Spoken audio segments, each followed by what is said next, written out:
I'm Jasmine. I'm a 36-year-old full-time housewife. I've been married to Carl, who used to be my colleague, for 3 years. I resigned from my job when I became pregnant, eagerly anticipating this moment. Currently, I'm on an extended stay at my parents' house. The reason is that my parents' home is quite far, and traveling back during the final months of pregnancy would be difficult. Additionally, my husband is on a year-long business trip, which complicates things further. Discovering my pregnancy and my husband's decision for a long-term business trip coincided almost perfectly. I felt bitter towards the company for making such decisions at such a time, but realistically, I couldn't refuse. Having your parents nearby would be reassuring in case of emergencies. It might be a good idea to return to your parents' home early as a precaution, don't you think? Following the gentle recommendation of my caring husband, who worries about my health and the baby, I returned to my parents' home with our cat Mike, just after reaching 6 months of pregnancy. During our time apart, communication between us mainly happens through WhatsApp video calls. What a wonderful era we live in. Hey there. Jasmine, how are you feeling? Is the baby doing well? We're both doing great, and Mike is doing well too. When I lift Mike up high enough for him to appear on the screen, he greets with a meow. Oh wow, Mike, you've gotten so used to it over there. I communicate with him using Mike's tone of voice. I've totally gotten used to it. Meow. Both Grandpa and Grandma are head over heels for me now. Meow. But that friendly conversation only lasted for a while after returning to my parents' home. As days went by, my husband's reactions gradually became colder. Sorry, I'm just tired today. It must be nice and easy over there. While here, I'm working in an unfamiliar environment every day. Eventually, when I tried to initiate video calls, I was often turned down because he was busy and the frequency decreased. Carl, I wonder if his work is really tough. Should I go and check on him? But if something were to happen, while I, being pregnant, am far away, it would be troublesome. And Carl doesn't seem to want me to come either. I was feeling anxious about my husband's changes, but I couldn't come up with any good ideas as what to do about it. As I spent those days, I reached full term and labor finally began. Accompanied by my mother and driven by my father, we headed to the hospital. However, giving birth was an incredibly difficult ordeal. I endured weak contractions for a staggering 17 hours until finally my son was born, and by then I was utterly exhausted. But thanks to the lengthy labor, my husband, who had been contacted by my parents, made it to the hospital in time for the birth. While the prolonged labor was tough, that was one good thing about it. Yet, despite the joyous occasion of a safe delivery for both mother and child, my husband's reaction was unexpected. The midwife gently wiped the newborn baby clean and said, "All right, Dad, please hold the baby." Trying to get my husband to hold the baby, the midwife encouraged him. But he made no move to do so, and instead kept avoiding eye contact, focused on his notes. "Huh." The midwife, flustered by the baby's cries, looked around anxiously. I couldn't understand why my husband was behaving like this. Of course, my parents were also bewildered. "What's wrong, Carl?" When I asked my husband, he said something unbelievable. It turns out he wasn't my child after all. Huh? You were doing paternity fraud. I knew it. Paternity fraud? What on earth was my husband talking about? I know about paternity fraud, where a cuckoo lays its eggs in the nest of another bird species and gets the host to incubate its eggs. But why would he suddenly mention such a thing? What are you talking about? What's paternity fraud? You must be mistaken about something. Why? Stop lying. The kid is the ultimate proof. My husband cut me off and shouted, All women are like that. They think men are clueless and they can just deceive them with a straight face. I knew about the paternity fraud, but still decided to go through with the childbirth. Be ready to pay up for it. Without even heeding my parents' attempts to stop him, my husband abruptly stormed out of the hospital room. Both my parents and I, as well as the doctors and midwives, were left dumbfounded by my husband's sudden behavior. But being accused of scheming in public was far from just a moment of shock. I was confused, and my parents were outraged by my husband's attitude. There was no joy in childbirth. And to make matters worse, after giving birth, terrible rumors spread around the hospital that I was the woman who had cheated on her husband and gave birth to her lover's child through paternity fraud. The doctors and midwives who were in the delivery room remained silent, but it seemed that other pregnant women in neighboring rooms overheard the commotion through the curtains and spread it to the other moms in the same ward. "So, Jasmine from room 702 is the lucky one who cheated with someone, huh? Wow, is that what paternity fraud means? That's awful. Seems like her husband found out about the paternity fraud and got mad and left." During meals in the lunchroom, and even during bathing instructions, I felt the piercing stares of the other moms around me. Due to unfounded suspicions of paternity fraud, I was humiliated, and what should have been a joyous time was completely ruined. After that, it seems my husband quickly returned to his business trip, as I couldn't reach him at home by phone. He wouldn't pick up his smartphone, nor would he respond to WhatsApp messages. Feeling frustrated, I spent my days in the hospital, eagerly awaiting permission to leave, and as soon as I got the go-ahead for discharge on the third try, I fled the hospital as if escaping. Even after returning home, I attempted to contact my husband countless times. However, he continued to ignore calls and messages both on the phone and on WhatsApp. Finally, my husband picked up the phone a week after my discharge, but by then, I had grown somewhat stubborn. Seriously? Enough already." As soon as he answered the phone, my husband was like this. "What do you mean by enough already? It's because you don't pick up the phone. Being humiliated in front of my parents with unbelievable lies at the hospital, and enduring the needle of shame until discharged. It's just—" Yeah, I got it. My husband cut me off. "I was planning to discuss divorce once you were discharged." Wait, divorce? "Just so you know, even if you try to return from your parents' home to ours, you won't have a place to come back to. I had a locksmith come over and change the locks at the home the other day, and a senior colleague at work referred me to a lawyer. The lawyer will be sending you a certified letter about seeking compensation. As for the rest, communicate through the lawyer. I have no intention of ever seeing you again."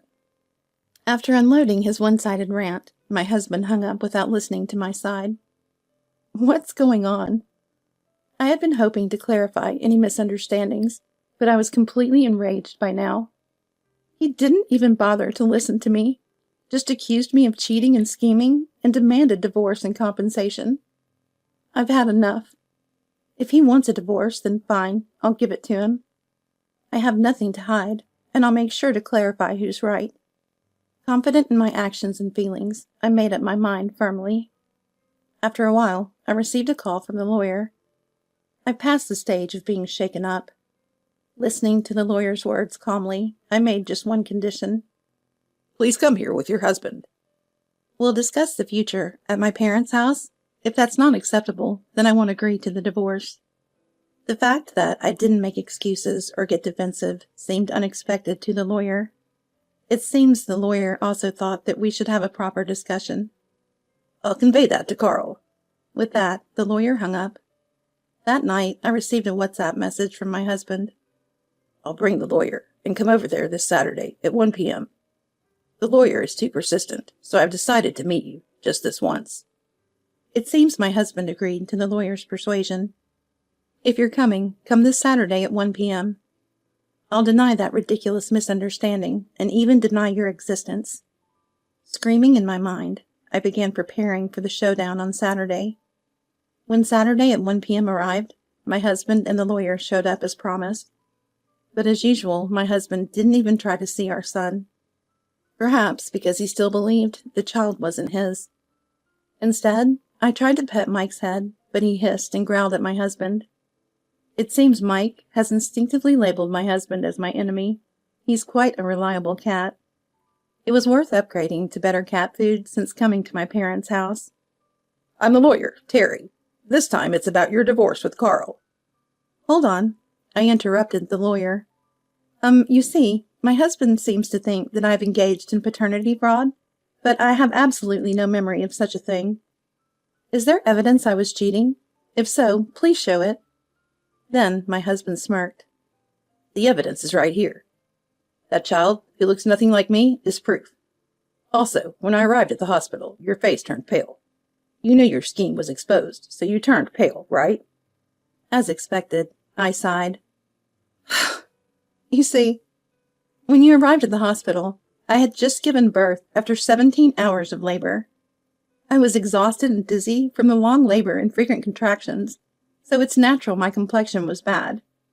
Huh? And look closely at the baby's face. You barely even looked at the baby's face right after birth, so you wouldn't know. Does it not look exactly like you? I held the baby, who had been lying in the crib, and I showed its face to my husband and the lawyer. Exactly alike.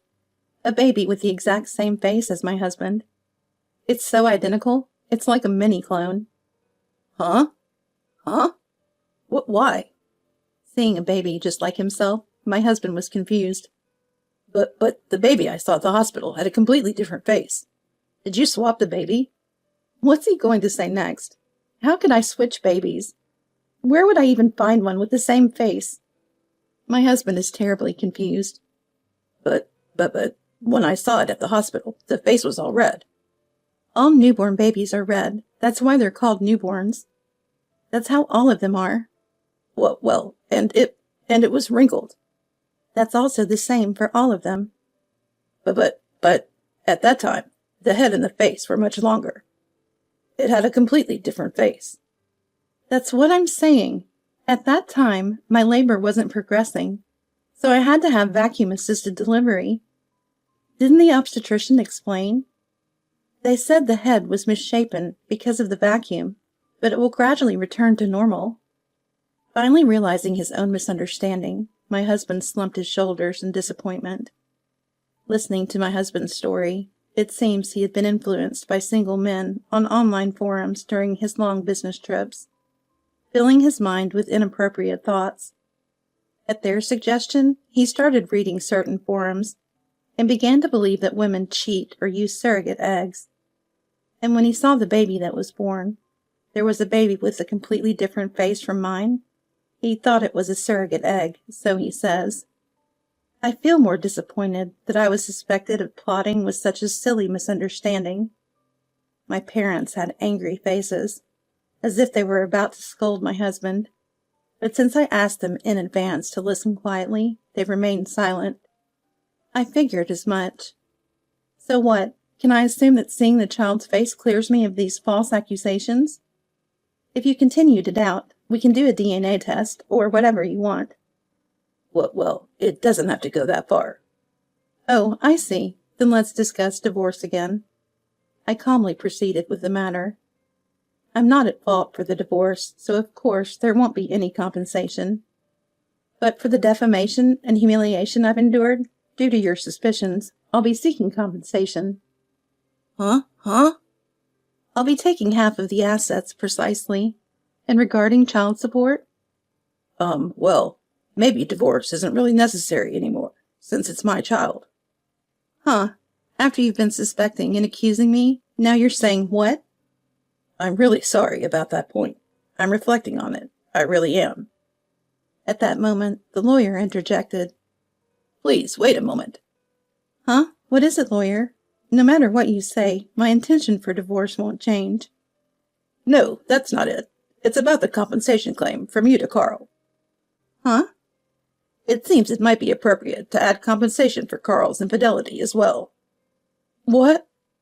What? I was surprised, but even more surprised was my husband. I wondered what the lawyer was suddenly suggesting. Actually, a friend introduced me, saying my subordinate is having trouble with infidelity, and mentioned Carl. After hearing the story, I indeed thought it was a divorce case and accepted the request. But the friend who introduced me to Carl said he's also cheating, so they're both at fault, in our conversation. I recommend investigating further. Huh? You're my lawyer, right? Why are you bringing up unfavorable things to me? When his own affair was exposed, my husband panicked.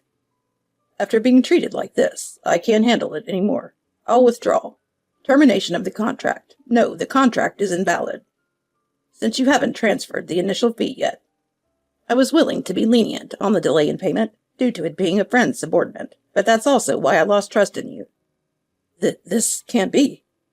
So basically, my husband thought it would be more convenient if I were also cheating, because then it would be easier for him to justify his own infidelity. So then, if my affair were seen as the cause, it would be grounds for divorce. So you pinned unthinkable schemes on me. My husband's face grew paler and paler, as if it hit the nail on the head. While the client's own affair is morally reprehensible, I've kept silent to protect the client. But I didn't realize that not only was he hiding his own affair, but even his divorce's affair was a lie. The lawyer was furious, his pride shattered. The fact that this attorney no longer has power of attorney with my husband means. I approached the lawyer to talk. Oh, then will you listen to my concerns this time? Actually, I'm considering divorce now. I want to take as much money as possible for my partner. When I said this with a mischievous smile, the lawyer laughed with a similar expression. Ha ha ha. Since I haven't formally terminated the contract with the current client, I can't answer here. But please come to my law firm later. Let's talk then. In other words, it's okay. I was satisfied. Suddenly, my husband got down on his knees. I'm sorry. It's all my fault. So please don't divorce me. I beg you. Instead of responding to my husband, I addressed Mike. Is that so? What do you think, Mike? And I responded in Mike's tone of voice. There's no way I can forgive them. Meow. This kind of person deserves a punishment. Meow. I'll scratch them and give them a cat punch until they're all scratched up and torn apart. Meow. Eek. When I pretended to brush off a branch, my husband panicked and ran off. After that, we got divorced. The lawyer not only secured a substantial settlement for property division, but also for adultery and defamation of my character. Of course, I have custody of our son, and we've settled child support. It seems my husband's affair was with a young woman from his long-term business trip, who apparently ended up quitting her job due to the rumors. Even though my husband's trip isn't over yet, everyone at his destination knows about the incident, so it's like walking on eggshells. Can you believe my husband even fell for that nonsense about paternity fraud on some forum? In the end, I was mocked by the single guy who planted the idea of cuckoldry in my husband's mind, saying, "Huh? Did you seriously believe that post on the bulletin board? Wow, that's unbelievable. I was just teasing a bit. I'm sure you're eager to return to headquarters as soon as possible, but unfortunately, even after the business trip ends, my husband's seat at headquarters will be vacant. I heard from my former colleague that once the current long-term business trip is over, my husband will be immediately assigned to another long-term trip. Furthermore, this time, it's to a remote countryside branch office, essentially being exiled. All I can think is, serves him right.